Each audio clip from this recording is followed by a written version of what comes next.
예전에 미스터 션샤인이라는 드라마가 있었습니다. 많은 사람들이 사랑한 이 드라마가 요즘에는 넷플릭스와 같은 온라인 영상을 통하여서 다시 보기가 나오게 되고 이 드라마를 통해서 많은 명대사들이 남겨져서 회자되기도 합니다. 그런데 이 드라마를 구상하고 시작하게 된 배경은 바로 이 한 장의 사진 때문이었습니다. 보시는 사진은 바로 의병 사진인데요. 1907년 영국 출신의 종군 기자였던 맥켄지라는 사람이 찍은 사진입니다. 그래서 영국 신문 데일리 메일에 실렸던 사진인데요. 이 작가는 이 사진을 모티브로 해서 1900년대부터 1905년까지 대한제국 시대의 의병의 이야기를 다루고자 했다고 합니다. 그리고 이 드라마 포스터 한켠에 다음과 같은 문구가 실려 있습니다. 저물어가는 조선에 그들이 있었다. 그들은 그저 아무개였다. 그 아무개들 모두의 이름이 의병이었다라고 했습니다. 당시의 시대상을 잘 연출하였을 뿐만 아니라 역사 속에서 잊혀질 뻔했던 의인들의 이야기를 재조명했다는 데에서 큰 의의를 두고 있었습니다. 누군가를 지키기 위해서 또는 누군가를 살리기 위해서 서로에게 마지막까지 지키고 싶은 사람들의 이야기를 그린 드라마였습니다. 사실 역사를 보면 그 당시에 살았던 백성들은 정치인들과 양반 가문들에게 등을 돌린 상황이었다고 합니다. 조선시대의 임진왜란이나 병자호란 때처럼 의병이 일어나서 나라를 구하고자 하는 그런 열망이 백성들에게는 없었다고 해요. 하지만 작가는 이 단 한 장의 사진, 의병 사진을 통해서 우리가 마지막까지 지켜야 할 것들에 대해서 우리에게 울림을 주고 있는 듯합니다. 마지막까지 지키고 싶은 것, 여러분들은 어떤 것들이 있습니까? 사랑, 돈, 자녀, 명예 등 각자에게 지키고 싶은 것들이 분명히 있을 것입니다. 그리고 그것을 지켜야 하는 분명한 명분들도 있을 것입니다. 그런데 우리가 소중히 여기고 당연히 지켜야 할 것들 속에서 우리가 무엇을 놓치고 있지는 않는지 되돌아봐야 되겠죠. 오늘 우리가 읽은 말씀은 욥의 이야기입니다. 욥기서를 전체를 한번 읽어보니까요. 이 주제를 하나님께서 마지막까지 지키고 싶은 사람 욥이라는 주제를 달고 싶었습니다. 그 이유는 지금 욥이 당하는 모든 상황들은 하나님께서 욥을 믿고 사탄에게 내어준 그러한 사건을 중심으로 이루어져 있기 때문입니다. 다른 말로 하나님과 사탄의 내기에 욥이 그 가운데 끼어 있다는 것이죠. 우리나라 속담 표현처럼 고래 싸움에 새우가 등 터진 꼴이 되었습니다. 욥은 지금 자신에게 당한 상황들을 전혀 이해하지 못한 채 하나님의 외면과 사탄의 계략 가운데에 놓여져 있을 뿐입니다. 사탄은 욥이 하나님을 경외하는 이유에 대해서 두 가지로 말합니다. 먼저 첫 번째는 사탄은 이 모든 것이 하나님께서 욥에게 주셨던 그 소유 때문이라고 이야기를 합니다. 그래서 그에게서 주신 소유물을 거두게 되면 하나님을 분명히 욕할 것이라고 말합니다. 욥기 1장 10절로 11절 말씀, 우리 옆절이니까 같이 한번 읽어보도록 하겠습니다. 욥기 1장 10절로 11절 말씀 시작.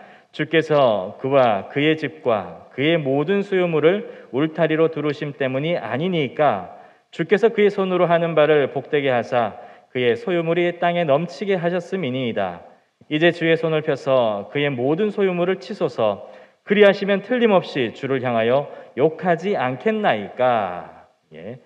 특별히 사탄은 하나님께서 욥의 소유물을 울타리로 두르심같이 보호하고 지켜주셨기 때문에 그가 하나님을 경외하고 있는 것이라고 이야기를 했습니다. 욥이 하나님을 경외하는 또 다른 이유에 대해서 사탄은 욥의 육신이 건강하기 때문에 하나님을 경외할 수 있다라고 이야기를 했습니다. 육신의 건강이 있기 때문에 다시 일어설 수 있도록 하나님께서 길을 열어두셨다고 말을 합니다. 그러면서 2장 5절에 이제 주의 손을 펴서 그의 뼈와 살을 치소서. 그리하시면 틀림없이 주를 향하여 욕하지 아니하겠나이까 라고 이야기를 합니다.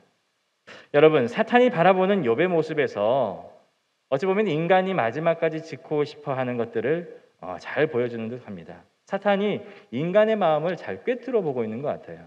그것이 무엇입니까? 바로 재물과 가족과 건강이라는 것이죠.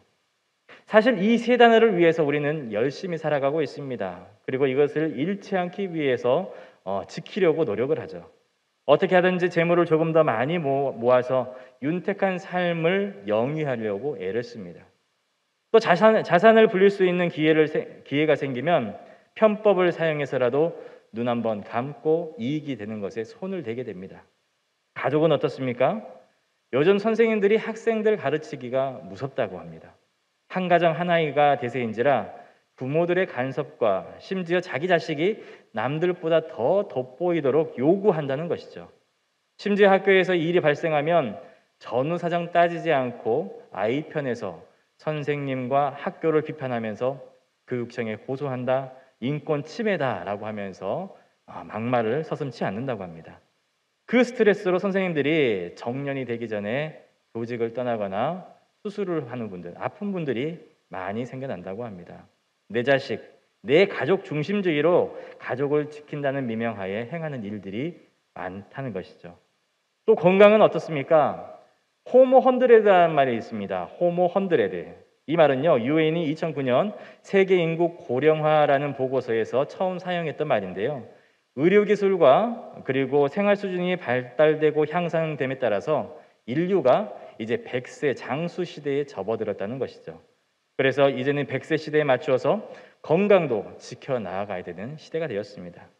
그런데 사탄은 자신의 소유, 자신의 가족, 자신의 건강, 이 모든 것을 지키기 위해서 욥이 하나님을 선택한 것이라고 이야기를 했습니다. 욥에게서 자신이 지키고자 하는 이 모든 것들을 거두어 가시게 되면 욥은 분명히 하나님께 욕하고 떠나가게 될 것이다. 거리두기를 할 것이다 라고 호언장담을 하게 되는 것이죠. 사탄은 욥이 마지막까지 지키고자 하는 것이 있기 때문에 하나님을 붙들고 있는 것이라고 합니다. 사탄은 욥이 하나님을 경외하며 바른 신앙의 모습을 유지하는 이유가 하나님께서 욥에게 복을 주셨기 때문에 하나님을 떠나지 않는 것이고 하나님께 잘 보이기 위해서 행하고 있다라고 말을 합니다. 자신에게 부어주었던 세상의 부와 가족을 지키기 위해서 하나님을 섬긴 것이고 하나님의 뜻을 준행한다고 사탄은 확신을 하고 있는 것이죠. 욥이 하나님을 떠나지 않는 이유, 하나님께 붙어 있으면은 뭐라도 떨어지는 부스러기가 있기 때문에 그가 하나님을 떠나지 않는 것이라고 이야기를 합니다. 인간은 어차피 자신의 잘 되는 것과 후손의 잘 되는 것을 위해 살아가는 존재들이기 때문에 세상에서 자랑과 부귀영화를 위해서 하나님을 수단으로 이용하고 있다라고 말을 한 것입니다. 우리는 자신의 것을 지키기 위해서 하나님의 말씀과 질서를 무시했던 사람을 성경에서 찾아볼 수가 있습니다. 바로 사울 왕이죠. 하나님께서 사울을 왕으로 세우실 때 그는 겸손했습니다. 하지만 사울 왕은 이스라엘이 자신의 것이라고 생각한 뒤부터 그것을 지키기 위해 하나님께 시선을 두지 않고 백성들에게 시선을 두기 시작했습니다. 사무엘상 13절에 보게 되면 하나님은 사울 왕에게 블레셋을 치라고 이야기를 하십니다. 그런데 전장에 나가기 전에 하나님께 제사를 드려야 되는데 약속한 날에 사무엘 선지자가 더디 온다는 이유로 그리고 백성을 두려워한 나머지 백성들의 마음을 지키고자 번제를 드리게 됩니다. 또 사무엘상 15장에 보게 되면은 하나님께서 사울 왕에게 아말렉을 치되 모든 소유를 남기지 말고 진멸하라라고 명령하십니다. 하지만 사울 왕은 역시나 백성들의 마음을 얻고자 하나님을 섬긴다는 미명하에 하나님의 말씀이 아닌 자신의 소신을 지키며 그 모든 일을 당당하게 해나갔다는 것입니다. 이 사울 왕에게 중요한 것은 하나님이 아니라 백성의 마음이었던 것이죠. 사울 왕에게 중요한 것은 자신의 명분이었고 이를 지키기 위해서 그는 하나님의 말씀도 하나님께서 세운 질서를 교묘히 이용한 사람이었습니다. 사울 왕에게는 하나님의 말씀도 하나님의 뜻도 더 이상 중요하지 않았습니다. 지금 자신이 앉아있는 왕의 자리, 이 자리를 견고하게 세우기 위해서 사울 왕은 하나님이 아닌 백성의 마음에 자신을 향하도록 행했을 뿐이었습니다. 하지만 성경은 이렇게 이야기를 합니다. 잠언 4장 23절에 보면 모든 지킬 만한 것 중에 더욱 내 마음을 지키라. 생명의 근원이 이에서 남이니라 했습니다. 우리가 지키고자 하는 것들 때문에 우리가 하나님을 하나님으로 인정하지 아니하고 수단과 방법으로 포석을 놓고 있는지 우리 자신에게 물어야 될 것입니다. 본문으로 들어가서 분명히 사탄은 확신을 했습니다. 지금 욥은 자신이 지키고자 하는 것들 때문에 하나님께 붙어 있는 것이라고 말입니다. 하지만 우리는 욥의 반응을 주목해야 됩니다. 지금 욥의 가족과 욥의 재산을 일순간 거둔 후에도 여전히 욥은 하나님을 원망하고 있지 않습니다. 그의 고백을 한번 들어보겠습니다. 욥기 1장 21절로 22절 말씀입니다. 욥기 1장 21절로 22절까지 말씀 함께 있습니다. 시작. 이르되 내가 모태에서 알몸으로 나왔사온즉 또한 알몸이 그리로 돌아가올지라 주신 이도 여호와시오 거두신 이도 여호와시오니 여호와의 이름이 찬송을 받으실지니이다 하고 이 모든 일에 욥이 범죄하지 아니하고 하나님을 향하여 원망하지 아니하니라. 아멘. 또한 더 나아가서 온몸에 종기가 나서 힘들어하는 욥을 향해서 하나님을 욕하고 죽으라고 하는 아내에게 어리석은 여자여라고 말을 하면서 자신의 하나님께 원망을 하지도 않았습니다. 욥기 2장 10절 그가 이르되 그에 대해 한 말이 한 어리석은 여자의 말 같도다. 우리가 하나님께 복을 받았은즉 화도 받지 아니하겠느냐 하고 이 모든 일에 욥이 입술로 범죄하지 아니하니라 했습니다. 자신의 모든 것을 가져갔을 뿐만 아니라 몸도 성하지 않게 외면하신 하나님께 욥은 책임을 묻지 않았습니다. 잘못된 행동을 하지도 않았습니다. 죄의 길을 걷지 않았다고 성경은 말하고 있습니다. 도대체 무엇이 궁지에 몰릴 대로 몰린 욥이 하나님께 반항하지 못하게 한 것일까요? 무엇이 욥의 마음을 하나님께 온전히 향할 수 있도록 잡아주었던 것일까요? 여기서 우리는 하나님의 입을 통해서 전해진 욥의 성품을 우리가 주목해 봐야 됩니다. 욥기서를 보게 되면은 세 번에 걸쳐서 욥의 성품이 나오는 기사가 있는데요. 욥기 1장 1절과 8절 그리고 욥기 2장 3절 말씀인데 2장 3절 말씀 같이 한번 읽어보도록 하겠습니다. 시작. 여호와께서 사탄에게 이르시되 내가 내 종 욥을 주의하여 보았느냐 그와 같이 온전하고 정직하여 하나님을 경외하며 악에서 떠난 자가 세상에 없느니라. 내가 나를 충동하여 까닭 없이 그를 치게 하였어도 그가 여전히 자기의 온전함을 굳게 지켰느니라. 아멘. 여기서 보면은요, 그와 같이 온전하며 정직하며 하나님을 경외하며 악에서 떠난 자라고 하나님은 욥을 소개하고 있습니다. 이 표현은 욥의 인격과 신실한 신앙의 모습을 그대로 반영한 모습이죠. 온전함이라는 것은 도덕적인 온전함을 뜻하는 것이고 도덕적 자질이 훌륭함을 강조하고 있는 것입니다. 정직함은 인품의 강직함을 표현하는 말이고 욥이 삶 속에서 정의를 실천했던 사람이라고 표현하는 것입니다. 하나님을 경외하고 악에서 떠난 자의 묘사는 하나님과의 관계에서 경건하고 의로운 삶을 사는 욥의 성품을 강조하는 것입니다.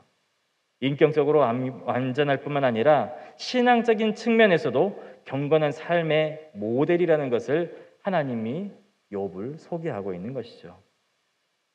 신앙적으로 신실하고 경건한 사람의 표준, 사회적으로 성숙한 인격과 정의편에 선 고든 사람의 이미지를 욥이 맡고 있었던 것입니다. 어디에 내놓아도 흠없는 사람, 그의 대표가 욥이라고 하나님은 이야기를 하고 있는 것입니다. 그렇다면 여기서 우리는 의문이 생깁니다. 욥이 완전하여서 하나님께서 그를 자랑하고 계시는 걸까요?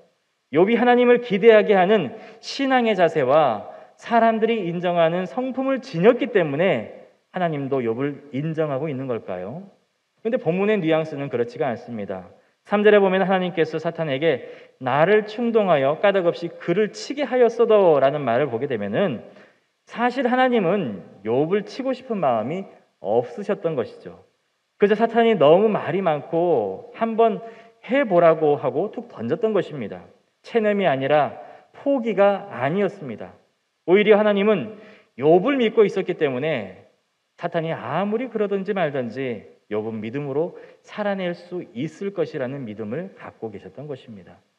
그래서 본문 3절과 9절에 그가 여전히 자기의 온전함을 굳게 지켰느니라 라고 말씀하고 있는 것이죠.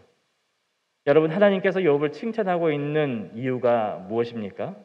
그의 신앙과 완벽함이었습니까? 그의 인격의 고귀함이었습니까? 그 모든 것들이 아니었습니다. 하나님께서 욥을 인정하고 지키고 싶은 이유는 자신의 온전함을 지키기 위해서 믿음의 몸부림을 쳤기 때문에 욥을 인정했던 것입니다. 그의 믿음의 고백을 들어보시기 바랍니다. 10절 말씀 보면은요, 우리가 하나님께 복을 받았은즉 화도 받지 아니하겠느냐 하고 이 모든 일에 욥이 입술로 범죄하지 아니하니라 했습니다. 모든 것들이 하나님께로부터 나왔다라고 고백을 하고 있는 것이죠. 자신이 지니고 있었던 것, 자신이 누렸던 모든 것들은 하나님께서 주신 것들이기 때문에 하나님께서 다시 취하시는 것이 문제가 될 것이 없다라는 이야기입니다. 지금까지 욥은 받은 복들이 있었습니다. 하지만 자신에게 닥친 화도 역시 하나님의 손에 의해서 이루어진 것이기 때문에 무엇이라고 원망하거나 욕할 거리가 되지 않는다는 것이죠. 지금 나에게 닥친 상황이 어떠하든지 그저 하나님을 향한 신실한 마음을 가지고 굳게 설 수 있도록 믿음으로 살아가겠노라고 다짐하고 있는 것입니다. 나에게 닥친 삶이 어떠하든지 믿음으로 살아내는 것, 바로 하나님께서 욥을 칭찬하는 이유이며 우리가 따라야 할 믿음의 성품인 것입니다. 이 믿음의 성품이 저와 여러분들의 성품이 되시길 간절히 소망합니다. 믿음으로 살아내는 욥의 모습을 주목해서 보신 하나님, 과연 욥은 하나님께서 마지막까지 지키고 싶은 사람이었습니다. 그런데 본문을 다시 보면 하나님 편에서 욥을 마지막까지 지키고자 하는 또 다른 이유를 우리가 발견할 수 있습니다. 다시 본문을 한번 주목해 주시기 바랍니다. 하나님께서는 사탄의 완패를 말씀하셨습니다. 그런데도 사탄은 마지막 한 방이 남아 있습니다 라고 하면서 욥의 육체를 칠 수 있도록 허락해달라고 이야기를 합니다. 이번에는 분명히 틀림없을 것이라고 호언장담을 합니다. 그런데 하나님께서는 사탄에게 한 가지 금하신 것이 있었습니다. 6절 말씀 같이 한번 읽어보도록 하겠습니다. 욥기 2장 6절 말씀 시작. 여호와께서 사탄에게 이르시되 내가 그를 내 손에 맡기노라. 다만 그의 생명은 해하지 말지니라. 아멘. 사탄의 전략적인 계략에 하나님도 허락을 하십니다. 그런데 한 가지는 사탄의 제안을 받아주시지 않고 계십니다. 사탄이 선을 넘지 않도록 하나님의 권위에 도전하지 않도록 하나님께서 지키시고자 하는 것에 대해서 한계를 분명하게 지어주고 있는 것입니다. 하나님께서 건들지 못하게 하시는 것이 있습니다. 무엇입니까? 바로 생명이라는 것이죠. 모든 것들은 다 가능하다 할지라도 생명은 해하지 못하노라고 말씀하십니다. 왜입니까? 창세기에 보면은 하나님께서 세상을 창조하시고 인간을 지으신 장면이 나오게 됩니다. 창세기 1장 27절과 2장 7절 말씀을 보면은 하나님께서 자기 형상, 곧 하나님의 형상대로 사람을 창조하시되 남자와 여자를 창조하시고 여호와 하나님이 땅의 흙으로 사람을 지으시고 생기를 그 코에 불어넣으시니 사람이 생명이 되니라 했습니다. 하나님께서 인간을 창조하실 때에 다른 피조물보다 더 많은 공을 들이셨다는 것이죠. 인간에게는 하나님의 성품과 하나님의 마음을 부어주셨다는 것입니다.